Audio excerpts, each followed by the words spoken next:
Fjárhagslega mistök sem þú ættir að forðast. Halló og velkomin á sporin af velmegun.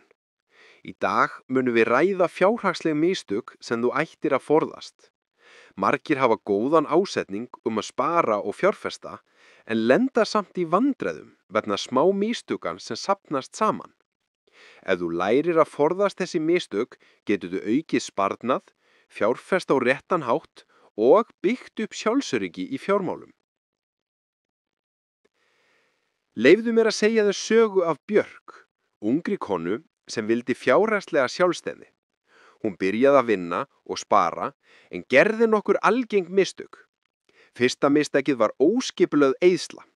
Hún fylgdi engri fjárhagsáætlun og eyddi meira en hún átti. Önnur mistak hennar var að fresta sparnaði og fjárfestingu. Hún sagði, ég byrja seinna. Þriðja mistakið var að hlusta á rangar ráðleggingar frá óreiðukenndum upplýsingum á netinu. Þegar hún áttaði sig á þessum mistökum, byrjaði hún að breyta venjum sínum, skipuleggja sparnaðinn og fjárfesta á réttan hátt. Þetta sýnir hvernig smá mistök geta hindrað fjárhagslega velmegun, en einnig hvernig rétt skref leiða til árangurs. Þegar við skoðum fólk sem tekst fjárhagslega, sjáum við ákveðna eiginleika sem forðast þessi mistök. 1. Þeir eru skipulögðir, fylgja fjárhagsáætlum og skoða útgjöld reglulega.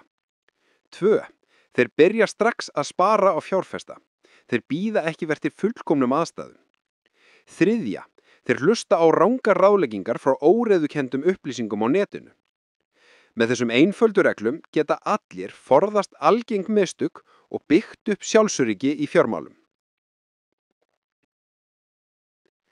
Hér eru 3 skref sem þú getur tekið strax í dag til að forðast fjárhagsleg mistök. 1. Gerðu fjárhagsáætlun og fylgdu henni. Skrifaðu allar tekjur og útgjöld, fylgdu planinu vikulega. 2. Byrja strax að spara og fjárfesta. Ekki bíða. Smá fjárfesting núna getur vaxið mikið með tímanum. 3. Lærðu af æriðanlegum heimildum. Nota traustar ráðleggingar, bækur eða námskeið fjárhagslega sjálfstjórn. Með þessum 3 skrefum myndu forðast helstu fjárhagslegu mistök og byggja upp fjárhagslegt öryggi. Mundu, fjárhagsleg mistök eru eðlileg, en lykillinn að læra af þeim og grípa til aðgerða. Þú getur byrjað í dag með litlum breytingum sem munu hafa mikinn langtíma áhrif.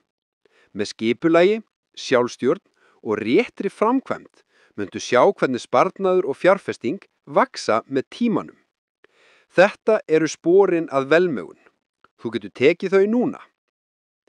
Ef þú vilt fleiri ráð og sögur sem breyta lífið þínu, smelltu á subscribe og ýttu á bjölluna til að fá nýjustu myndböndin okkar. Deildu einnig þínum eigin reynslu af fjárhagslegum mistökum í tökluskeytunum. Við viljum heyra frá þér. Látum sporin af velmegun hefjast saman.